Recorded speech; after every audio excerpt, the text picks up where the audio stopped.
Chris, Sam, it's great seeing you today, and congratulations. What an amazing movie. You basically left me breathless. How are you guys? Thank you very much for that.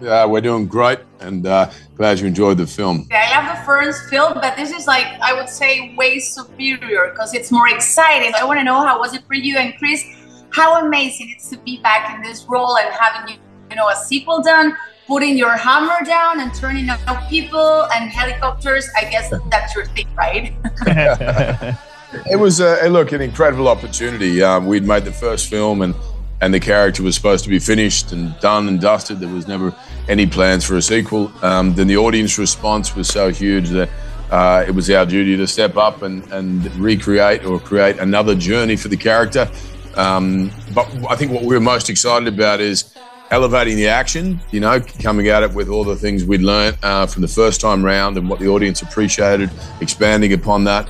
But the emotional component to the story, as you mentioned, was, I think, what really makes the film separate itself from the first film and other action films. There's a very strong, resonant and heartbeat at the center of this that I think is relatable for people, and it in turn complements the action. The action means something then because you empathize with the characters and what's going on screen. But again, it was just such an amazing opportunity, and we're incredibly proud of the film and can't wait for people to see it.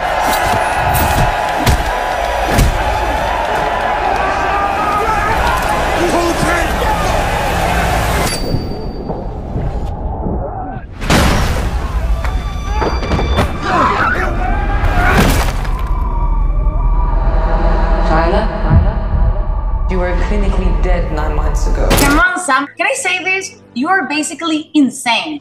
That 20-minute thought sequence, I mean, how is that possible? How much time did it take you to rehearse that epic scene? Let's tell the people, like, there are no cuts, basically. It's continuous action, right? Yeah, I take that as a compliment. Thank you. It takes a lot of time, a lot of energy, and a lot of cooperation between departments, but I think it's not possible to even conceive of something like that unless you have someone in front of camera who can handle all that action and in such a way that, blows people's minds. Because if you were, trying to hide stunt doubles all the time or shooting it really tight, you wouldn't be able to have that immersive experience where the camera's a little bit wider and, it's handheld and following these characters through their actions. But it's only because of the training and hard work and skills that, Chris Hemsworth has that I am able to shoot the film how I want to. I'm not forced into decisions based on his inadequacies. So hats off to him. It allows me to be creative and give you guys something exciting. Well, that was amazing. And Chris, I remember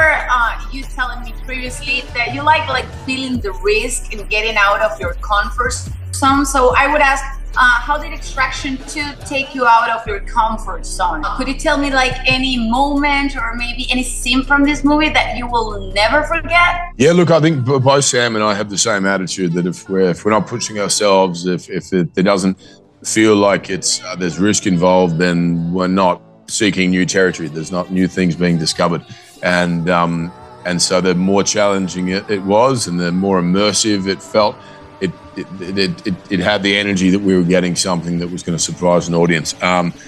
It was all pretty intimidating, to be honest, from when Sam presented it to me to when we were shooting it, particularly the train sequence where I'm on top of the train.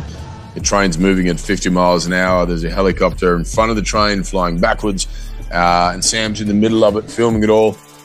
That was as exhilarating as it was nerve-wracking, but it's certainly something that on screen there's a visceral energy to it. The adrenaline, the fear, the exhaustion, all of that is real, truthful, and that's what an audience responds to. So, all the pain and suffering was worth it.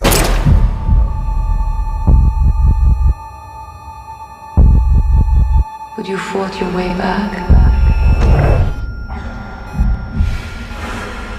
You came back for this. Why?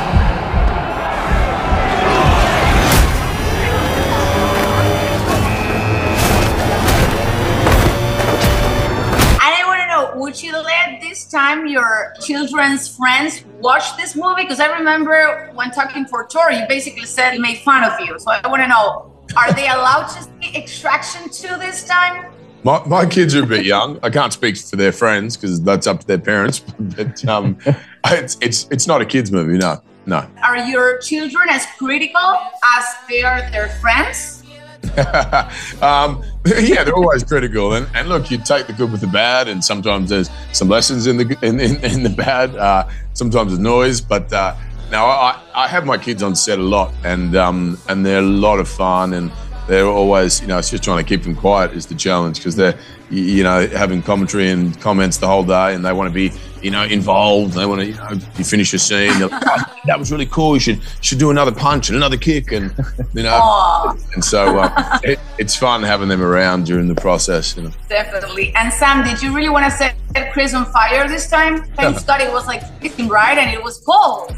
Oh, yeah. It was a visual that I kind of came up with during the course of the choreography, because it was really snowing. That wasn't fake snow. We were really getting snow. It was sub-zero temperatures, and it was at nighttime. So I thought a very interesting visual would be, Tyler Rake, flaming fist, punching, villains in the face. And he was willing to do it, which is amazing. You don't get a lot of movie stars willing to light themselves on fire for the entertainment of audiences. So, you guys are lucky. I guess there's two, Chris Hemsworth and Tom Cruise. Basically, there's two of them, yeah.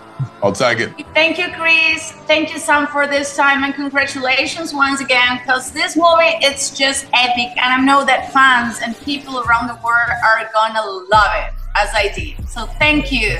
Thank you very much for your support. Un beso, Chris. Te amamos. Ciao. Ciao.